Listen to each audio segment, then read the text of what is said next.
on this episode of Cursed. My name's Jake. I'm from Texas, and I may have been cursed. Her eyes were completely black, and that's where my memory cuts out.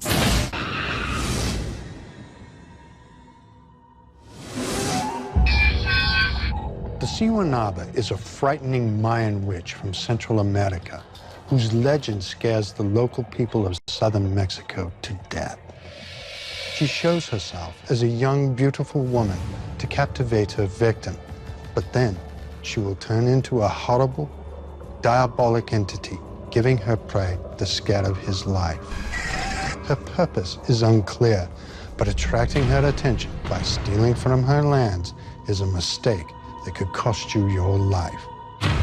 Her ability to stay with a person long after their encounter is at the root of this curse's destructive power.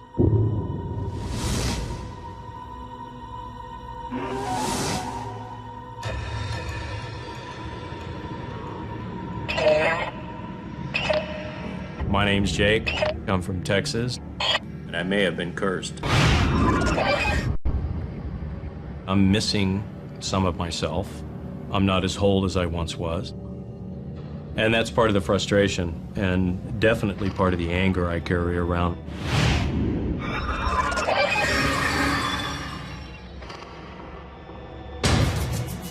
I used to go back and forth between Los Angeles and Mexico. I loved it. I loved the travel. I loved the hotels. I loved being somewhere different every day, seeing different people, doing different things.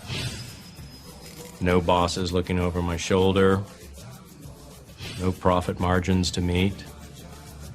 It was a good life. It was an exciting life. I was coming down there in their native lands to buy, trade these artifacts, these relics. Most of the people that did business with me did it in a very secretive way. It was all done on the sly. Si quieres comprar o no, necesito cuidado. Hay bastante ojos aquí. I don't think they wanted people knowing what they were doing. I don't think we wanted the Mexican government knowing what they're doing. I sure as hell didn't want the American government knowing what I was doing. They were more than happy to sell it to me. I was infusing money into their village. Bueno, señor, gracias. Nos vemos, ¿eh?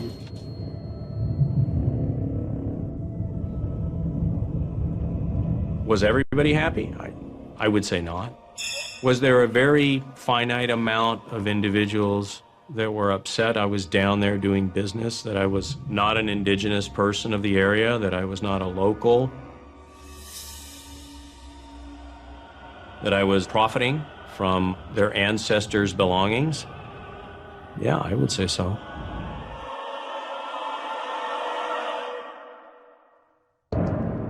You escape a lot of attention, but for some reason I must have not escaped particular attention.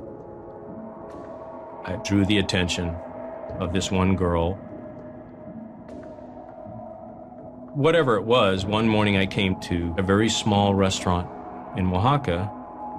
I used to go there every morning, just to have my coffee, kind of wake up and get ready to pursue my day.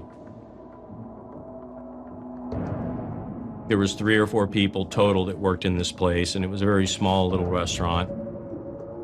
And I came down there one morning, I sat down, pulled out my books, ordered a coffee, and I started working like I usually do.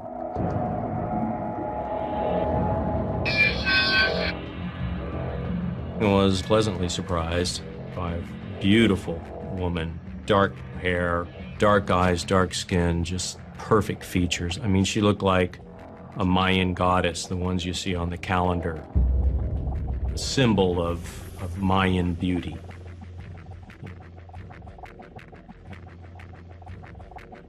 And I thought, wow. I mean, that was pretty much my whole reaction, you know.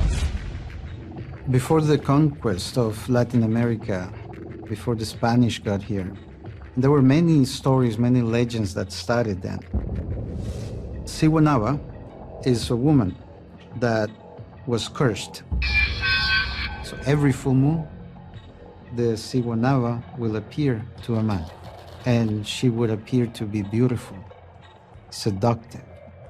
The man will be struck by her. She came up alongside me and said, "Is that a book on the Mayans?" I said, "Yeah." And she goes, "Oh, well, my ancestors are Mayans," and I could see that on her face. She had the features.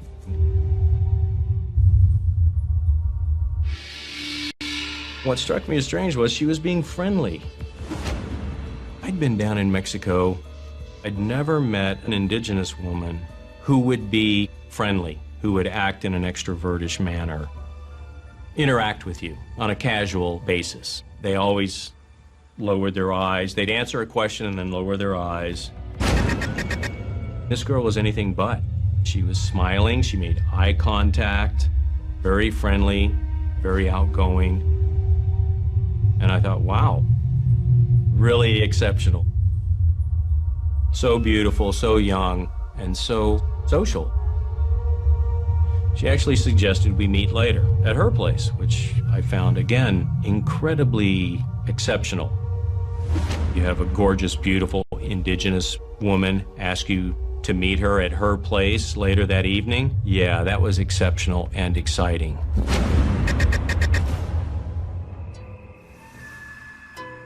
She gave me very quick, concise directions on how to get to her place. It was close to sunset. Dark was coming on. That area was very, very old, ancient Oaxaca. All the buildings were all made out of stone and mortar. And I found this hacienda incredibly easy. I mean, I just flowed to it, which was unusual. Everything drew my attention. Very rough, hewn, raw wood door, very old. The lamps, the rusted metal. It's almost like I went back further in time. Knocked on the door. I hadn't even finished knocking. I knew that something was wrong.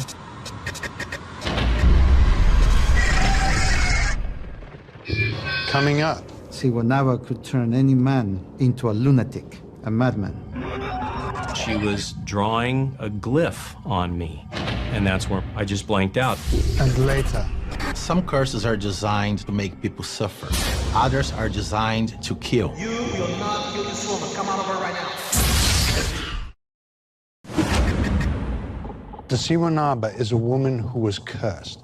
And according to Mayan legend, she has existed for over 400 years. Her attractiveness and beauty would pull men in towards her. Those who encountered her had no idea what she had in store for them. I walked into the room and kind of stood there dumbfounded.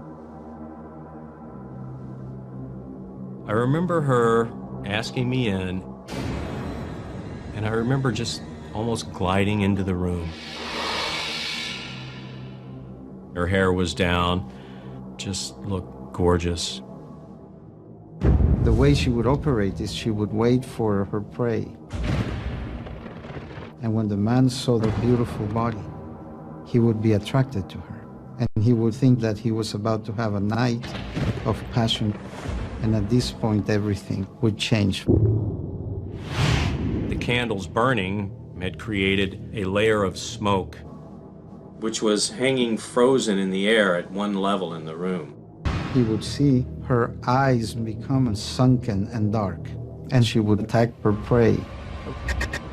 From across the room, I saw two black holes swallow up her eyes. I stood paralyzed, staring at those dark, empty sockets. I remember her coming up close to me and feeling a sick spasm right in the pit of my stomach. And then the next thing he would see is her fingers around his waist, which traditionally for the Toltecs is the area where our personal power is stored. And he would, at this point, feel a dread, a cold dread, and a panic fear begin to erupt from his solar plexus and cover his entire body. Siwanaba could turn any man into a lunatic, a madman. Inside some hazy dream, she was chanting and drawing glyphs. Glyphs are Mayan symbols, alphabets, forms that they used to communicate with. And she was drawing with black ink a glyph on me. That's where my memory cuts out. It's just gone.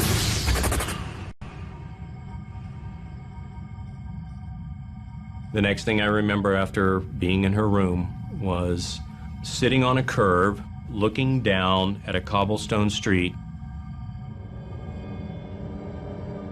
I was being pushed from behind, and it was one of the local city Oaxacan policemen, and he was pushing me with his foot on my back. And he told me, hey, you gotta move on. Desperracho, muévese, levántate, súbete. I was in a fog, not a drug or alcohol fog. I was just in this, what? Yeah, I'm sorry, but what? What pulled me back to where I was right then, right there, was the fact that he was a policeman. I was in a foreign country, and I was a foreigner. All unfavorable factors in my present situation.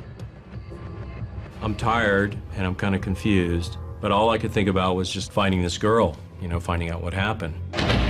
I went looking for her, went down to the restaurant. I said, hey, where's the girl that was working here yesterday? Guy looked at me like I was crazy. We don't have a girl working here. I was like, okay, the young girl from Guatemala? And he goes, no, there's no girl here. There is no girl working here. I was clearly confused. I had a firm grasp on where I was, what I was doing, what had happened, and what was going on right at the moment. And I was freaking confused. And strangely enough, the more I understood what was happening, the less I could accept it. It was just a mystery.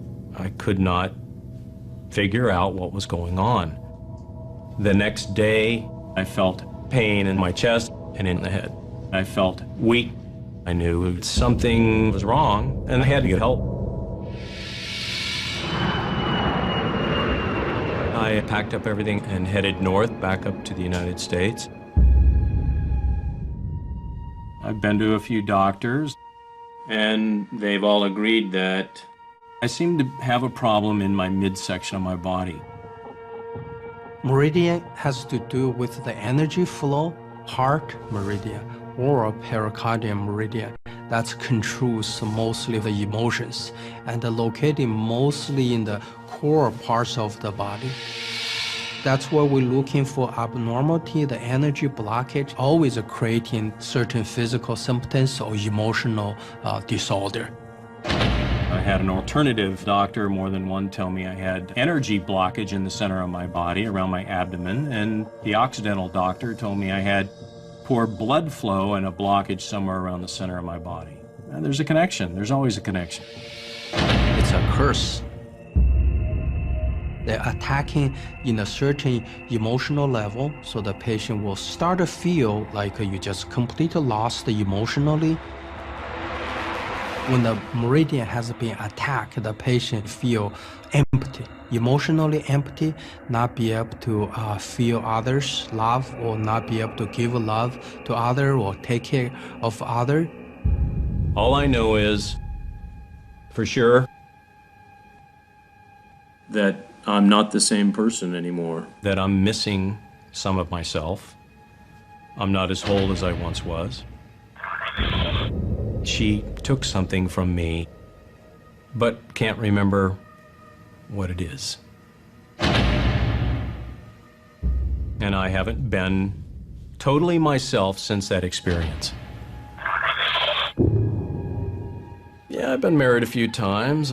I don't trust women. That does put a strain on a relationship. If you live with a woman for years and you never unpack your shaving kit or your suitcase, it tends to strain the security of the relationship. I was going back to school to get a master's, working part-time, and this incredible fight. What, are you dreaming about Mexico, huh? Have you ever committed to anything in your life, or are you just so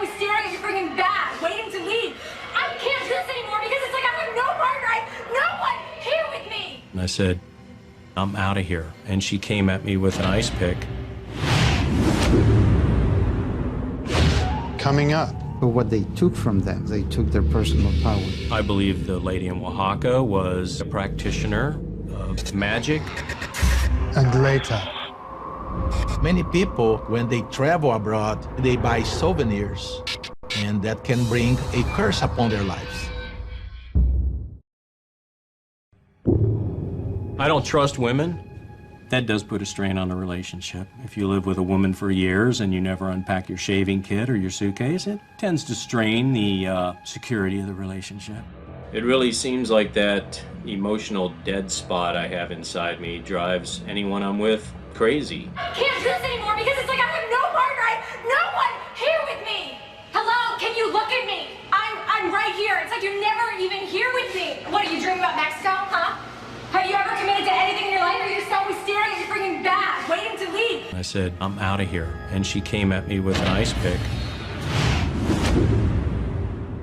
Went to stab my chest. I put up my hand, and the pick went through my hand and came out the other side.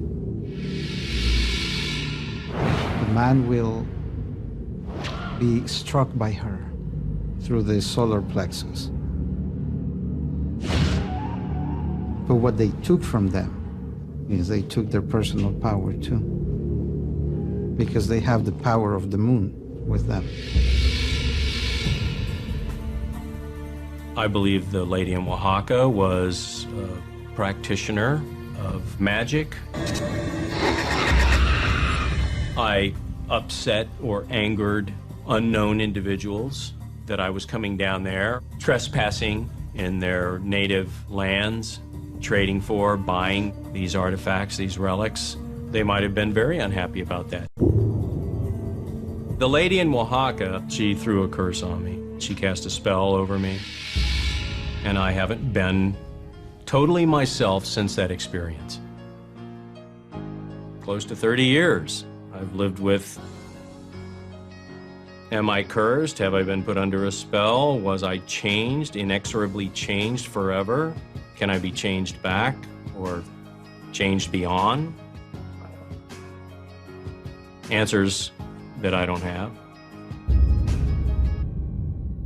The Siwanaba could be just a legend or tale told to keep visitors to foreign lands wary of their surroundings. Or she could be a woman existing outside our world who has a clear mission to stop trespassers from stealing from her land. The Siwanaba is not the only curse that deals directly with punishing those who would take things from places where they shouldn't.